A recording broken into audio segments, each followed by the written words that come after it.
And it's funny you talk about, the why. I think that's a leader's role is to, connect the why, the purpose and alignment, for even just down to people's roles or Mhm. connected to the change. Like, let's be clear on the why on this, and how it's going to impact the what's in it for me as well. Like, how do you bridge that for people? And so I think if leaders are thinking that way, then there's a much better outcome. People are much more engaged and therefore higher productivity, and so they're also prepared to do and sit in a few more meetings. Again, if the why is explained to them. Hello, everybody. Welcome to the next installment of Azure Cloud Talk. I'm one of your hosts, Alec Harrison. We are going to have a Brianless episode, but we do have special guest Victoria Pelletier. She's an executive in professional services, currently at Kyndryl. How's it going? Awesome. Thanks for having me here.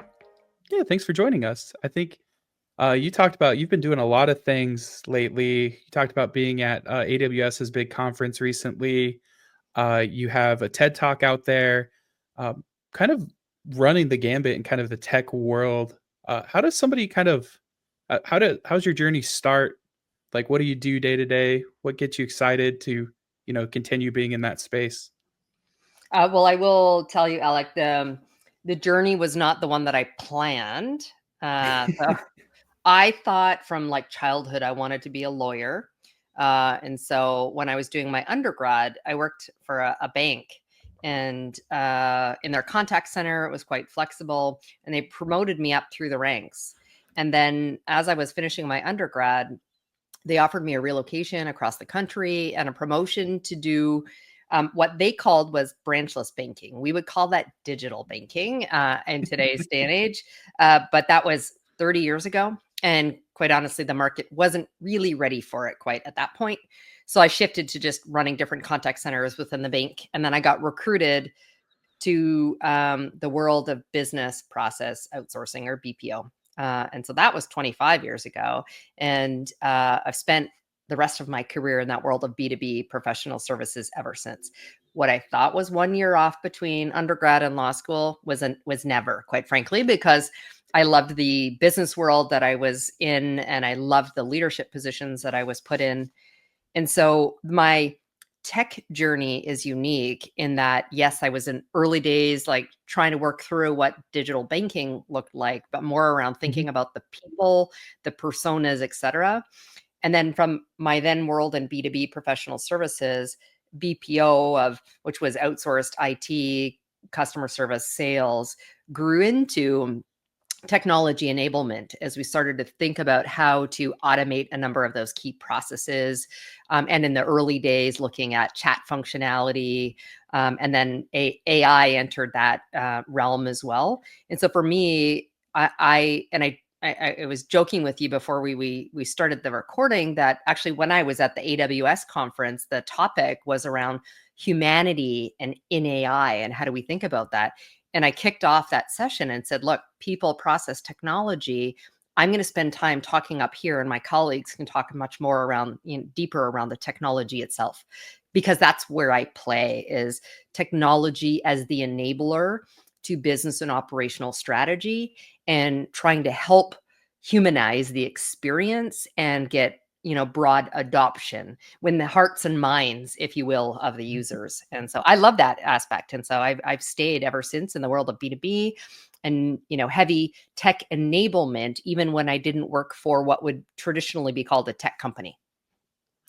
Yeah, that's really interesting because, like, with tech, especially developers, right? Everybody just pictures the guy who's in his mom's basement in the dark, or her who's in her mom's basement in the dark. Like, don't want to talk to anybody, don't want to do anything. I feel like I'm a weird person because I feel like I'm a little bit more extroverted for that. But one thing that I was really shocked coming out of school is like that career kind of exists, right? They tell you like, oh, go be a developer. You're gonna slam away on the keyboard.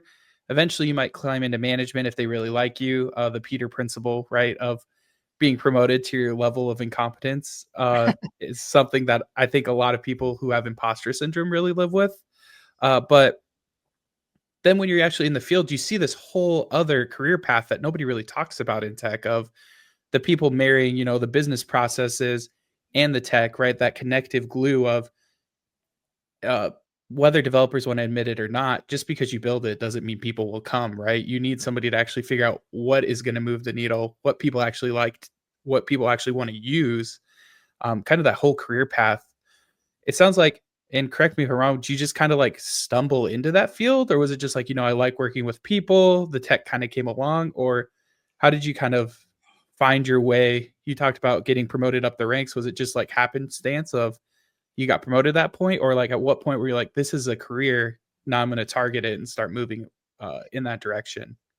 So although I operate with an incredible amount of what I refer to as strategic intentionality, and so planning out where I'm going, at the same time, I've kind of been very fluid and let my career go where there were opportunities. So if one of your listeners looks me up on LinkedIn, they're not necessarily going to see this kind of linear path.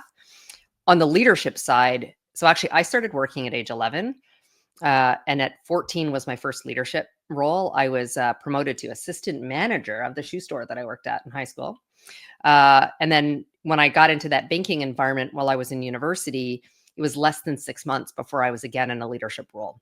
That is my passion, actually, leading and developing people. In Mm-hmm. part, which is why I decided not to pursue the legal path, because I loved that part of my job.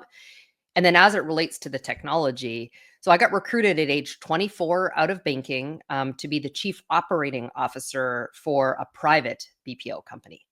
So you want to talk imposter syndrome? I definitely had skills and experience, but all of a sudden, every function except for finance of that organization reported to me. So there is where HR, sales, technology reported to me. And so my journey in tech was I started leading the technology teams, but I talk about it as an enabler. So at the time, we were using technology more to improve the services that we delivered for Mm-hmm. outsourcing service clients, number one. And then as I moved into different realms of B2B services world, so I actually spent a decade running corporate travel businesses. And so where people used to be used to picking up and someone would book it, you get a ticket, at one point, a physical ticket, looking at online booking engines. And how do you connect to into that what are called the global distribution systems, which is where airlines and hotels like Mm-hmm. put in all their inventory. So we were leveraging technology for that, and then also getting better and better at things like the rules that companies we serviced wanted around how their employees book travel. So again, we were using technology, both client user facing, but also improving in the way in which we delivered. And so then, I mean, it evolved to, I ended up buying a data and analytics company in not quite 10 years ago. Mm-hmm. Still not an expert in the space, but I see opportunity and how we were going to leverage that to expand it, to then subsequently going into what everyone would know as technology companies, IBM. I worked for Accenture, which sells more than technology and by way of consulting and outsourcing as well. And now I work for a company called Kyndryl, which is what spun out of IBM 3 years ago, the infrastructure managed services space. And now that they're 3 years post spin, they're allowed to do a lot more. And so creating new capabilities that will compete directly against its, former same company under IBM. So now but I spend a lot of my time at Kyndryl talking about the enablement, talking about the people. So in fact, I lead a couple of practices globally, one of which is organizational change management.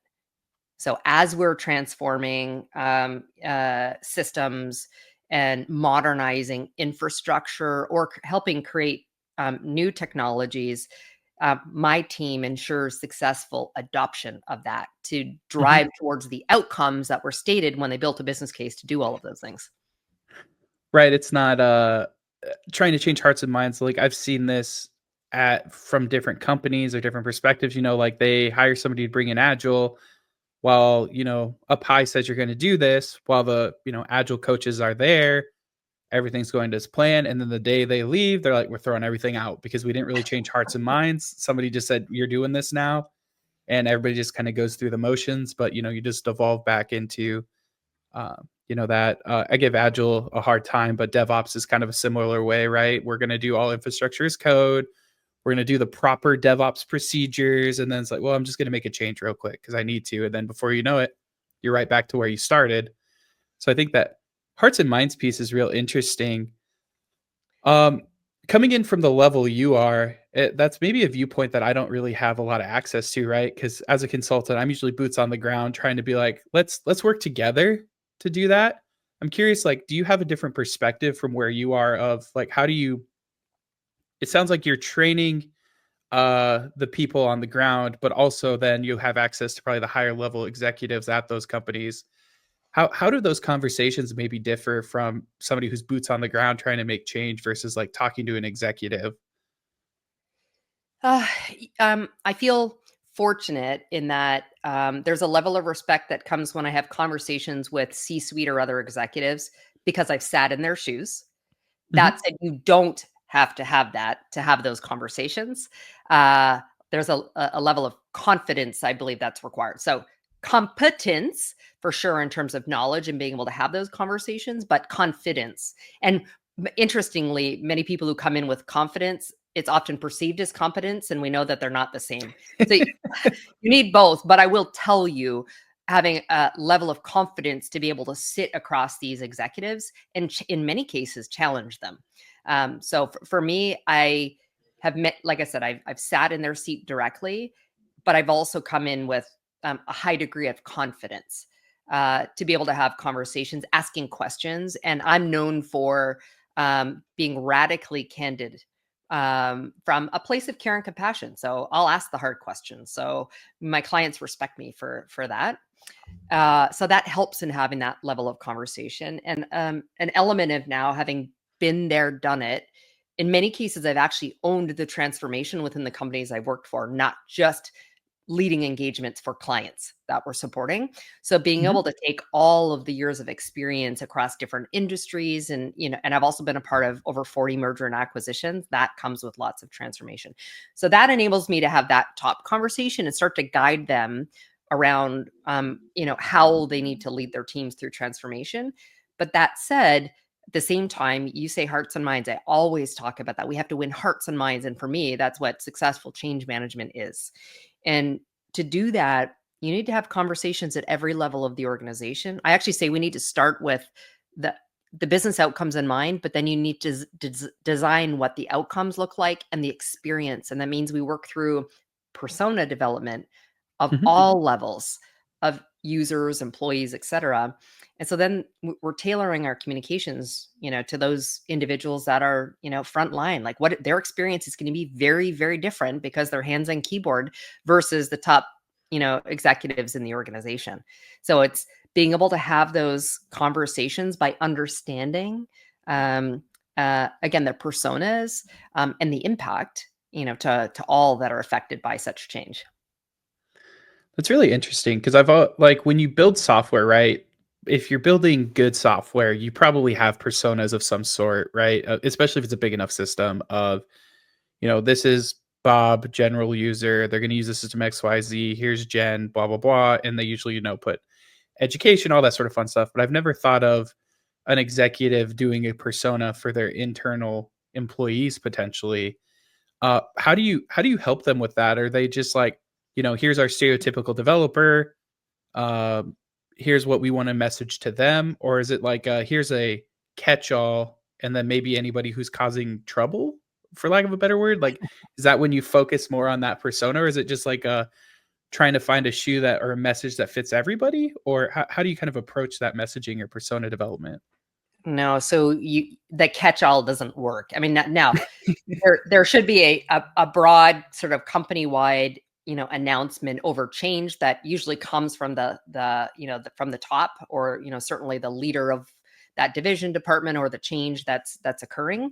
But Mhm. then again, going back to successful change management is having different communications for targeted to the different personas because they need different things. And so connecting it to the work that they do, and in some cases, that like connecting it to the purpose behind the change and the what's in it for me, but also the commitment from leadership to guide them through that.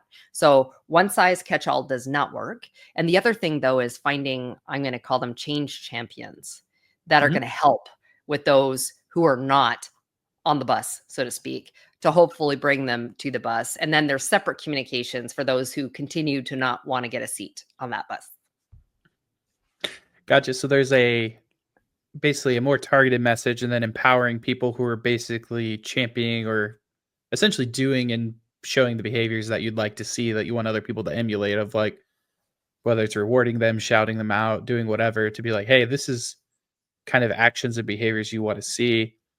Have you ever seen an organizational change where, let's just say, everybody's so like there is a goal or a person, but we don't necessarily have a singular champion? Like maybe other people are shining in different respects, but we don't necessarily have one individual or group that's maybe being the, poster boy, for lack of a better term, or poster child.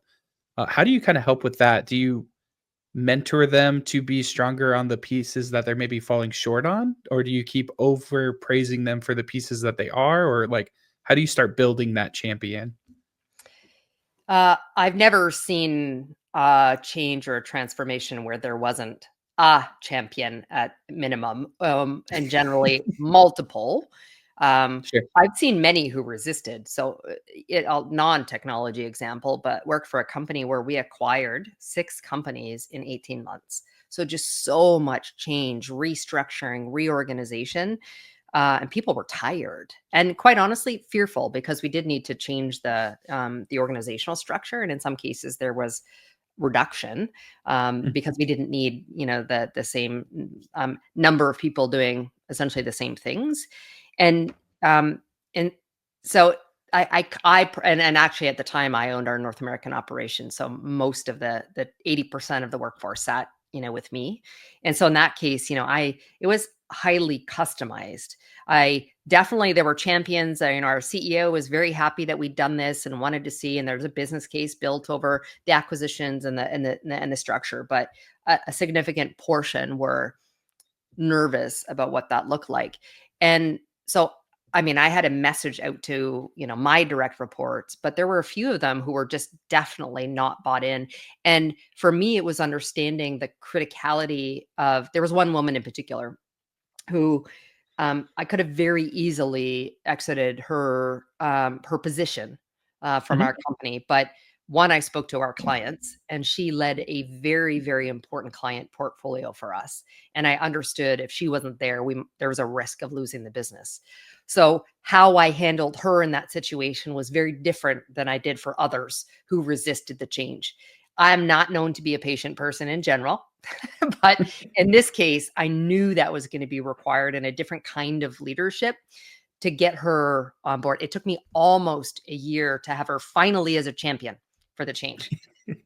So way longer than I would normally give, but again, there was risk to the business. And so I needed to, but had I not been out there having client conversations as well to assess all of the risks and the team, Mhm. I could have potentially made a very dangerous decision, because she didn't have that seat on the bus, and it took so longer to get her there. So that's where I think the role of leadership in this is critical. And I refer to it as whole human leadership. And so this is the way in which we engage with our employees, create sort of a sense of belonging and safety to open up around concerns, to understand people's paths, how we support them there, being vulnerable, oneself. And so all of that came into play to, see that one be successful. That's super interesting. I think one thing I forgot to touch on, what size of organizations are you talking about? Like hundreds, thousands, tens of thousands? Like, do you have a rough ballpark? Um, so much of my career has been working for Fortune 500 companies. So we're talking about hundreds of thousands of Okay. employees. That said, when I bought that data and analytics company, it was super small. That first BPO company had 6,000 employees. So I've kind of worked in all sizes, but a majority of my career is for the big ones. I'm curious with companies of that scale, because I've seen this in even some small to medium businesses as well. How do you keep the communication channels from like the executives open to everybody so that they feel like you just touched on, a sense of safety and like they're being heard and being maybe guided or helped with a career path, but also not inundating like you, the people above you, like everybody else with just like, a frontline, every single frontline worker. Like if you responded to emails of every single employee, you'd probably not be able to drive the ship of the business, right? Because that's just you wouldn't be able to handle it. How do you balance that or continue to make them, people reminded that, leaders are humans. Everybody's working to make things better. Um, It multi-pronged approach around communication. So I do believe the tone gets set by the top and how they communicate broadly, when they are doing all employee announcements, but then also how they drive their direct reports to lead and to communicate with their teams. But there's also, particularly in the large enterprise, organizations I've worked in, there's the benefit of having communications teams themselves who just help with that. And even in our organization, even though I lead our client-facing organizational change practice, we have an internal team as well, because we're constantly evolving ourselves and going through change. So that team helps with some of the change management and communications. So, mhm. so we're seeing communications at all levels, the tone set, from the top, and then multi-pronged strategies to create, we happen to use Teams, and so ongoing channels and, within there to communicate, whether it's our employee resource groups or for those that are, have speciality in either a certain tech stack or in industry. So we've got all these ways to like get messages out there. It can seem overwhelming. But if we create the right kind of enabling structure from a leadership perspective, there's very little that would have to be escalated, to our CEO, for example. So he's not responding to, 90,000 emails from our employees. Yeah, so I mean, put a real bow on it, like you guys are doing a lot more than just having like a quarterly town hall where people sit and listen to the CEO or the executive staff. It sounds like there's a lot more at play, a lot more pieces moving to continue to give that source of safety. And it sounds like it's kind of always a moving goalpost too. Is that a fair assumption? Yeah, I mean, it never stops. You're constantly communicating about, many, many things. And to the point where sometimes it becomes a balancing act over the amount of internal meetings, certainly in a leadership perspective, internal meetings we have to ensure we are communicating effectively, to have these team meetings. Oh, and by the way, we actually have client work and we need to, so, creating the balance between, that the need to be in front of our clients and delivering, but also ensuring we're doing the right thing and communicating and meeting with our teams regularly. How do you balance that piece right there? Because I mean, I think of a technologist, right? Sometimes they're like, I just want to be slinging code, and here I am in another, meeting. How do you balance like different channels of communication, like versus email, Teams message, meetings? Like, is there any sort of rule of thumb that like anybody could just adopt? Because I think leading a team is probably a skill a lot of people are probably working on or trying to develop better. I try and be really respectful of not having um, meetings for the sake of having meetings. That said, I make a commitment personally for me to have biweekly one-on-ones in the calendar for every one of my direct reports. And although I'm clear with them, you can reach out. We can have a conversation any other time, but this is just to make sure it's calendared for us. And if we have to move it due to other meetings or whatnot, that's fine. Um, and so those that's just me as a leader. But then when it comes to broader team meetings, like if it's something that can be done in an email over a Teams conversation, then do that. Like let's try and reduce the amount of meetings that we attend or the attendees. If you're not contributing then to that meeting, like there's no value being created, then don't be there. And so Mhm. that's how I personally think about it when I'm about to put a meeting on the calendar. Can this be an email? Can I do this over Teams, or do we need to get together? I'll say face to face, but most of that's virtual. That's fair. I feel like that's seems to be a hard concept sometimes for people to grasp, right? Of, well, if there's more people on the invite list, this is a more important meeting. And then some people, you get to the companies where, um, in my career, I've been at a couple where, everybody's booked 8 to 5 every day of just meetings because nobody wants to tell the other person no. It's like, when do we get real work done, guys? Like, Yeah. I'm like, I'm in a call from when I get up and onto my computer till 5 o'clock, and then you have people working after hours or other crazy things. It's like I just Yeah. don't have time to do real work. Yeah. And so there's a need to like, really prioritize those for sure, because I mean, even I feel like that way, and not unique to the company I'm in now. And many of the companies, there's meetings to review financial performance, and I sit in a global role, so I'm meeting with each of the different countries, and so there's a heavy load that and they're required meetings, but Yeah. there's a lot to do that, and at this level, it's just to be expected, and that's how it works. But for your coders, this is where you need to assess, like, do really need to be in this meeting, or for the leaders booking those meetings, like, again, could this be an email, could this be a chat, in our whatever tool that we're using, collaboration tool, or not? Well, I think there's a fine line of technical people, I'm going to make a broad statement, tend to not have the best social skills. So you talked about being unapologetically direct. I think there is a nice and direct way to ask, do I really need to be a part of this meeting? And I think more and more people should be empowered to do it, right? Because not 100% of a developer's value, right, is just slinging code. There's a lot of other things there, but I would say the code they write to build features the business needs is probably valued higher than an arbitrary meeting that like they didn't contribute in or doesn't influence them at all. So there's like that fine line of how do you ask somebody or send them a message to say, hey, instead I'm going to work on the thing that has a deadline instead of focusing on, I don't know, I'm trying to think of something super generic and arbitrary, but like what's something a developer might be in, like maybe the strategic planning for, a year out when maybe we're behind on what we're trying to build today. Yeah. Right. And that's I mean, there needs to be ongoing conversation around priorities. Yeah. And so I think there's a way to ask that, if we're talking about from a developer standpoint, over like, which of these things do you want me to prioritize? Coming to this meeting or meeting this deliverable? Like, you tell me now. Can I listen to the recording later? Can Mhm. I get notes? Like that, so there's a way to ask it, I think, without being a jerk.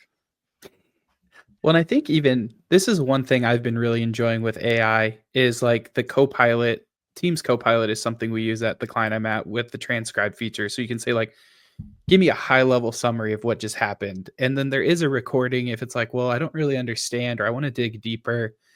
You can just do that. And then I feel like I was in that hour meeting, but I didn't sit and wait for everybody to do a little chit chat at the start or, like the wrap up at the end. I got like the content I needed, realized nothing really applied to me. And it took me 20, 30 seconds when I had free time to read the summary instead of having to sit in a 30-minute hour meeting to realize I didn't really need to be there. Yeah. and and I like the way you put it too, right? It's not being aggressive or um attacking, right? It's like, do you want me to work on the deliverable that's behind, or do you want me to be in this meeting? Like maybe you'd rather be working on the deliverable, so you might like there's a way to ask that, without being super aggressive, but just putting that out there of like, look, I'll do whatever you want me to. Um, you make the choice because then at that point you're kind of asking them like, oh, and they might then explain why. And I think that's something that a lot of developers might miss or not care about. That I've seen kind of the difference between I'm gonna say like a standard developer versus somebody who's really good and excels is understanding the why. I feel like people who build things who understand the why tend to be a little better. And if you know the why of why we're okay missing that deliverable work time to get a meeting, you'll be more engaged in the meeting as well because you'll be like, oh, it's important because XYZ instead of I'm really annoyed to be here. And it kind of puts you in that headspace of like, I'm annoyed, I'm angry, and then I have to be here. And then if people ask you questions, you're like, yeah, I didn't want to be here. Yeah. Yeah. I mean, and it's funny you talk about, the why. I think that's a leader's role, is to, connect the why, the purpose and alignment, for even just down to people's roles, or Mhm. connected to the change. Like, let's be clear on the why on this, and how it's going to impact the what's in it for me as well. Like, how do you bridge that for people? And so I think if leaders are, thinking that way, then there's a much better outcome. People are much more engaged and therefore higher productivity. And so they're also prepared to do and sit in a few more meetings. Again, if the why is explained to them. And I think the what's in it for me part sometimes can get it. It might come off as selfish, but I think if you can really tune into that, that is what can really help motivate people, right? Because if it's like well, you get a paycheck, that's why you're here. Like, well, being in just about any role, like I could get a paycheck from any company. Like, what's truly in it for me? Is it like you talked about, my leader cares about me enough to do biweekly meetings to help me grow and rise up the organization? Is it, because a paycheck is a paycheck is a paycheck, right? Like maybe you truly are only motivated by the dollar figure. But I feel like there's a lot more to motivating somebody than just money. And every company has budgets, unfortunately, right? Like not every employee can just make an obscene amount of cash. And like, we're all in our huge mansions. Like, yeah, we just do it for the money. We don't really care about anything else. But so leveraging that, I think, is something too that I've seen can help. Yeah, for sure. I mean, there's, two things that are connected to that. And actually I spent a number of years leading human capital businesses. So it actually became a big part of like the work I did and working with other clients in that thinking about compensation, but more so the incentive structure, because incentive drives behavior. So making Mhm. sure that's aligned to the right things, for the right roles. And again, the kind of outcomes that you want delivered. And so that's one. And then two is going back to leadership, and you and I had talked about this previously, like people don't quit companies, they quit leaders. And so trying to create that great culture of positive culture and one of belonging for people, where they follow the direction of their leaders because they want to, not just because they have to. And so that's become more and more important. And I've even seen since COVID, like people's desire to do work that is meaningful, that's connected to their purpose, aligned to values, and for people who are aligned to that and care about them is even more important. Yeah, it's more of the servant leadership mindset, right? Versus the authoritarian role power mindset of, um, you know, people, I'm going to say way back when, right? Like there was pensions, there was like that idea of you worked at the same job your whole career, you just waited your turn. I feel like that mindset's kind of changed, and people, there's enough amazing leaders out there that people see what a good leader is, and a servant leader who, is actually helping make your job better. I always make the joke of the first manager I had at a college. He retired. Couldn't have told you before he retired what he actually did, because my job was, we got what we needed. We were told why. We built the thing. And then once he was gone, it was like there was all these extra meetings that came out. We then had to justify things. There was like all this stuff that he was providing air cover for the team that we're like, wow, I kind of feel bad that I didn't get to tell him thank you, because I didn't realize all the things that he did to be a great leader, because he just did it so easily. And then when he was gone, I was like, man, we really missed this person who was kind of helped glue the team together and providing some air cover. Yeah, And it's one of those things, like you don't know what you have, what you till it's gone sometimes, that's right. unfortunately. But yeah, I do kind of have a general kind of wrap up question ish of being somebody who's rised the ranks quickly and is also now developing, more senior talent.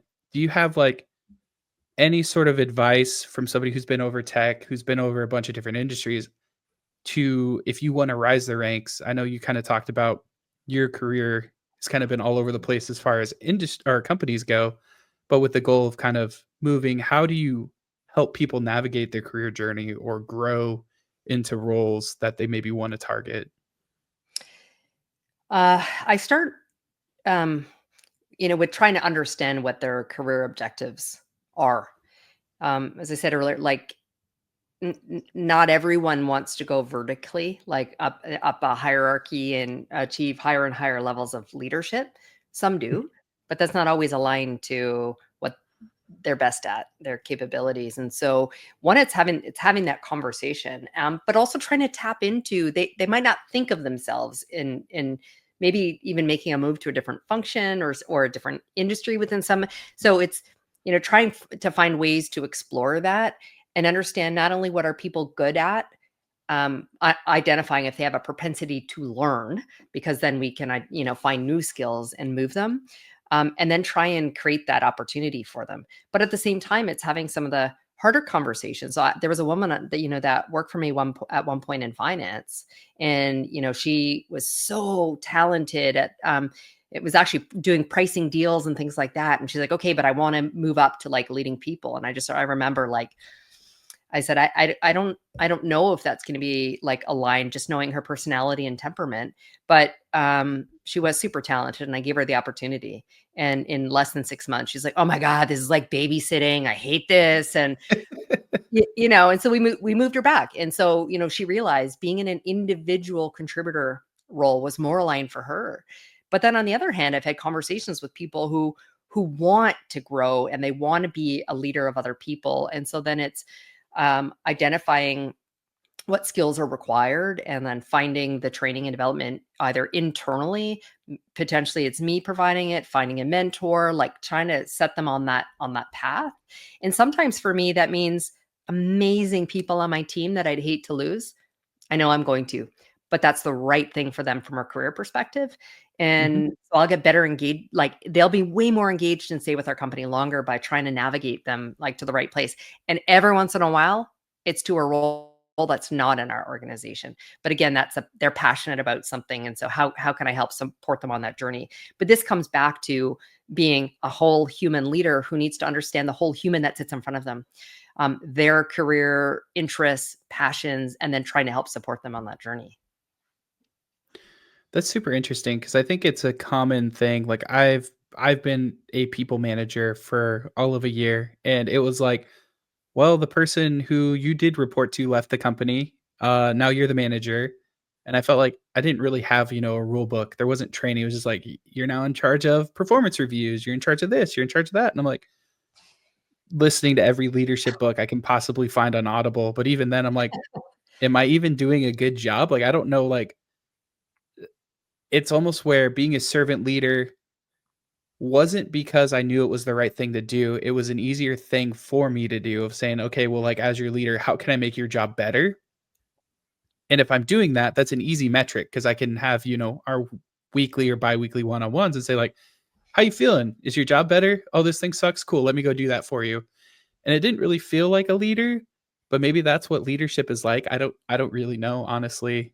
But is there any sort of like generic advice you'd give? Like maybe your company is kind of like that, right? Where just one day you'll be a manager of people and maybe you had a knack for it, but how do you get better? How do you grow if your company doesn't have, a mentorship program, doesn't have maybe uh training materials for you to jump into?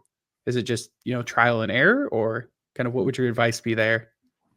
Yeah, so I will state again, I don't think everyone's cut out for leadership. And some of the biggest mistakes that companies make are promoting their top performer to leadership. And sometimes that works. But more often than not, I found it doesn't, because there are some skills that come and they can be learned, but there's just I also think there's some level of innate qualities that come, for those who are, talented leaders as well.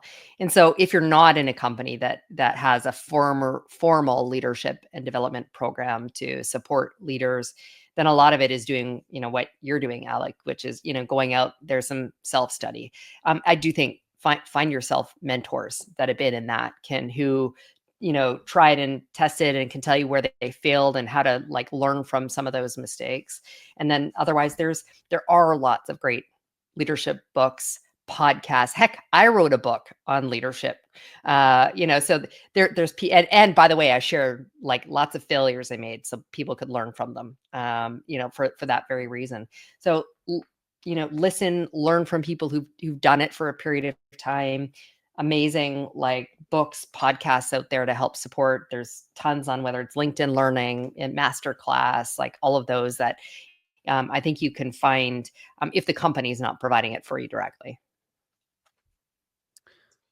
Yeah, I think that's really awesome. That's kind of where I just skew to, right? Because it's like you can talk to your boss, but they're probably super busy. If biweekly meetings are great, but when it's like a rule or job function that you've never done before, sometimes they can feel very, sporadic or very far out there because it's like, you know, you then have to balance if you have 30 minutes with your leader, an hour. taking the needs of the team to them or taking your own personal needs, like where do you balance that? And you don't always want to make it the me show, but there's a balance there. Yeah. um I think that's super interesting. Really appreciate you jumping on and chatting with us today. With respect to time, just want to kind of maybe start wrapping it up a little bit. Do you have any last shout outs, or how can people stay up to date on what you're doing, what you're putting out there? We'll make sure to plug your book and TED Talk as well. Thank you.